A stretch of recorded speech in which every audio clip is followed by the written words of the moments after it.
فرمای وانه لکتاب عزیز لا یأتیه الباطل من بین یدیه ولا من خلفه تنزیل من حکیم حمید.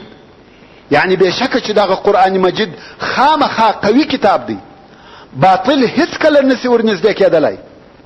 د حکیم او حمید رب د طرفه را لېږل سوی دی.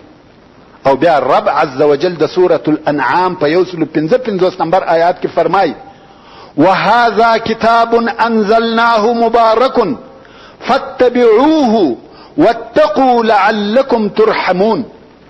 یعنی او دا قرآن یو مبارک برکتناک کتاب دی چې موږ نازل کړی دی، نو تاسو د دغه قرآن متابعت وکئ، احکام یې عملی کئ او د الله عز وجل د عذاب څخه وبېرېږئ او ځانونه ځینې وساتئ د پاره د دې چې پر تاسو رحمت وکړه سي.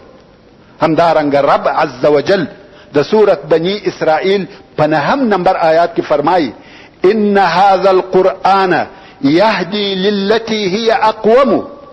یعنی دغه قرآن مجید و هغه شی او روښانه لارې ته لارښوونه کوي کوم چې انسان و الله عز وجل ته رسوي او د جل جلاله په نعمتو کې پټوي.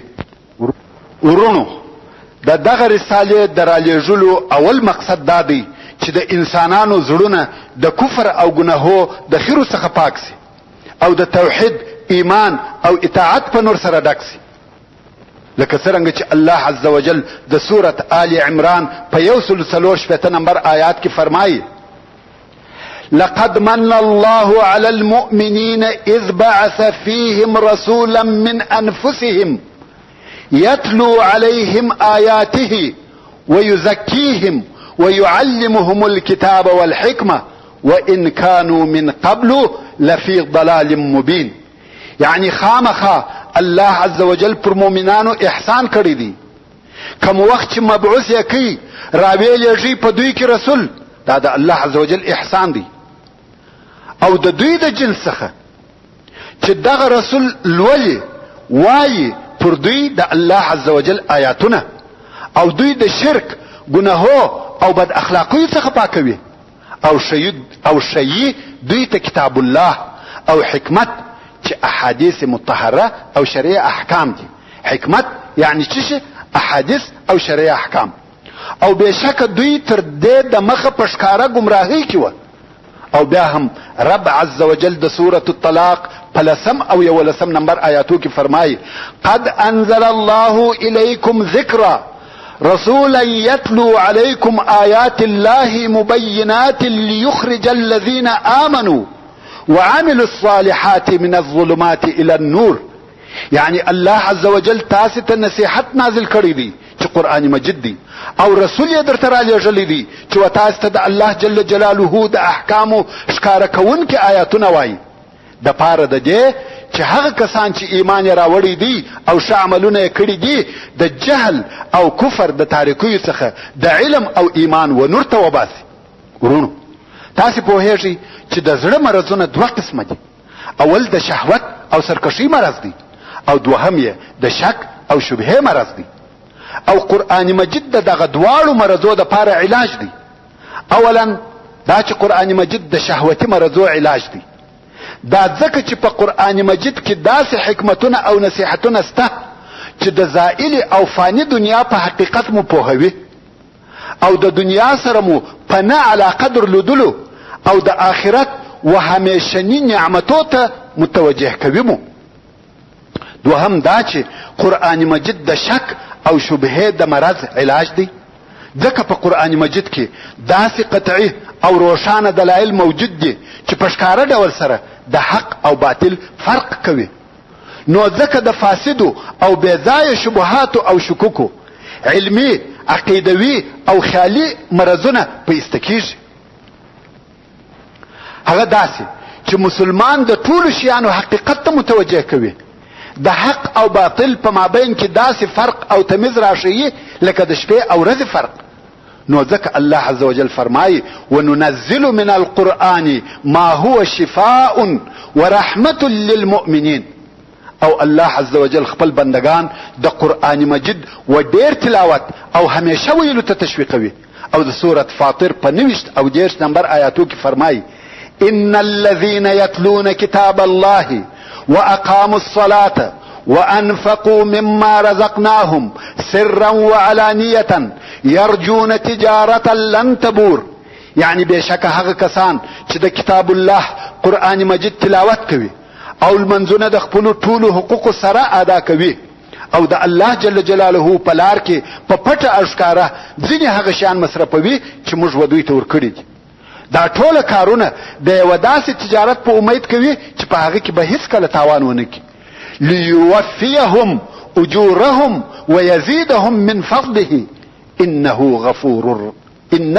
غفور شکور. دا ټول ښه عملونه د دې دپاره کوي چې الله عز وجل و دوی ته د دوی د عملو اجر پوره ورکړي او د خپله فضله څخه نور هم زیات ورکړي. دا خو په دغه ښو اعمالو کې د بندګانو امید سو. نو الله عز وجل د دوی دغه امید په مقابل کې څه کوي؟ رب عز وجل فرمایي انه غفور شکور. بېشکه چې د دوی امید پر ځای دی. رب عز وجل غفور دی، گناهونه هم وربخشي او شکور دی، د دغه لږ عبادت ډیره بدله ورکوي. الله عز وجل د خپلو هغه بندگانو سره چې د کتاب الله تلاوت کوي او په احکامو یې عمل کوي، لمنځونه ادا کوي، خیرات او زکات ورکوي، دا وعده کړې ده چې د دوی دغه تجارت به ګټور او کامیابه وي. گناهونه به ور وبخشم، د ښه عمل به څو چنده د خیر بدله ورکم او نور به هم درجې دونه ورلوړي کم چې د چا په خیال کې نه ورګرځي. رسول الله صلی الله علیه و آله وسلم فرمایي که چا د قرآن مجید یو حرف ووایه هغه ته د هغه حرف په عوض کې یوه حسنه ورکول کیږي او د یوې حسنې بدله یو پلس ورکول کیږي. ورونو تاسې پوهیږئ چې بسم الله الرحمن الرحیم 19 حرفه ده، نو یوازې د بسم الله الرحمن الرحیم ویلو په عوض کې 190 حسنې یا نیکۍ درته لیکل کیږي. او د لوړو درجو څخه یوه هم هغه عظیمه درجه ده چې د بشر عقل یې تصور نسی کولای، کومه چې د قرآن مجید د حافظ دپاره خاص سوې ده.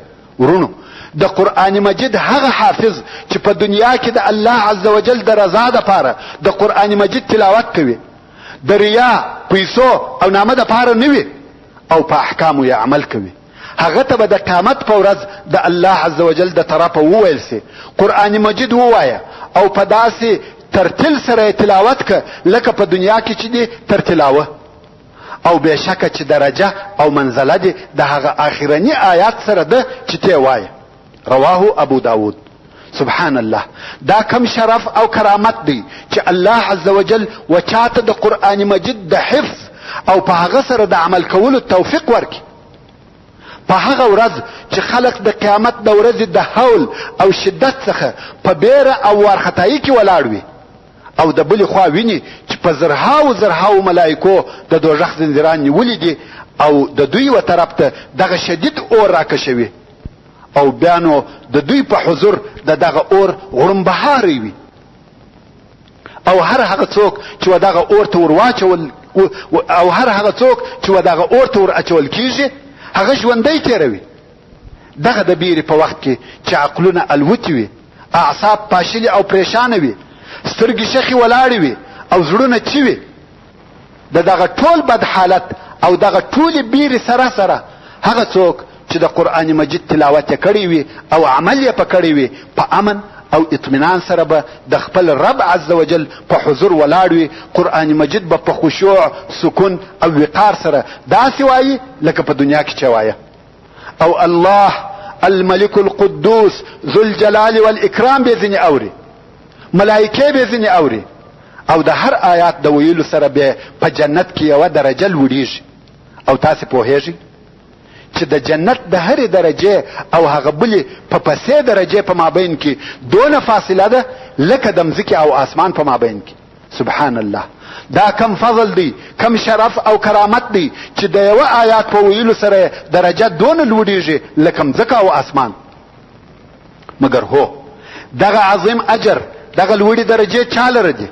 هغه چا لره دي چې په دنیا کې قرآن مجید په فهم او تدبر سره وایي.